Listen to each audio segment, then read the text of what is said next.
ভারতীয় গরু কিনবেন না।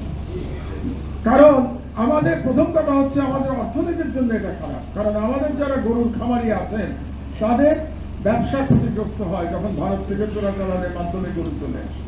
এটা বন্ধ হলে পরে আমাদের ব্যবসা বাড়বে, আমাদের যারা খামারি, আমাদের যারা কৃষক তারা উপকৃত হবে।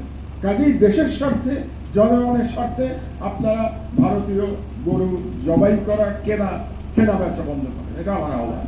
দ্বিতীয় আহ্বান থাকবে সকল ভারতীয় পণ্য বর্জন করা, যতটা সম্ভব ভারতীয় পণ্য বর্জন করতে পারে। এই কাজগুলো আমরা করতে পারি, এটা হলো নাগরিকের কাজ। আমি নাগরিকের কাজের কথা বলছি। আর এর বাইরে, সীমান্ত অঞ্চলের বাইরে আমরা যারা নাগরিক সমাজ, আমি মনে করি আজকে একটা খুব চমৎকার উদ্যোগ নিয়েছেন। আমি আজকাল কোনো অনুষ্ঠানে কিন্তু আসি না, এটা অনেকেই জানেন, কিন্তু আজকে শুধু এসছি আমি বিষয়ের কারণে আজকে এসছি।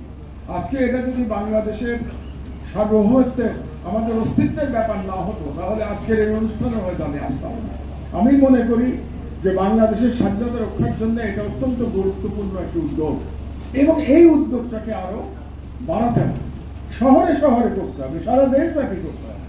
এবং নাগরিকের কাজ হচ্ছে এই দাবিগুলো নিয়ে রাস্তায় নামা।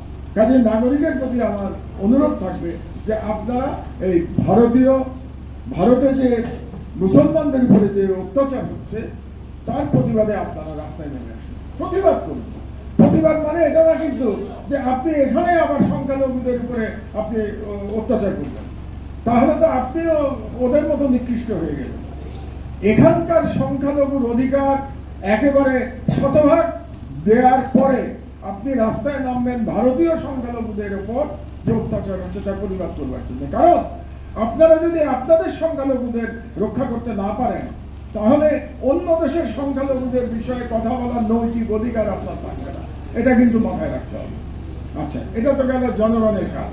রাজনৈতিক দলগুলোর কাজ হচ্ছে, আমি খুব দুঃখ পাই রাজনৈতিক দলগুলোর নীরবতা দেখে।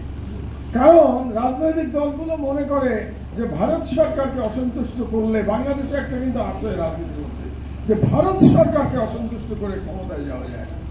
এখন এটা শুধু যে সরকারি দলের উপরে এই ভাইরাস আছে তা না, সকল রাজনৈতিক দলের মধ্যেই এই ভাইরাসের সংক্রমণ আছে। কাজে এই ভাইরাস মুক্ত হয়ে যান এবং রাজনৈতিক দলগুলোর চাপ প্রয়োগ করা উচিত।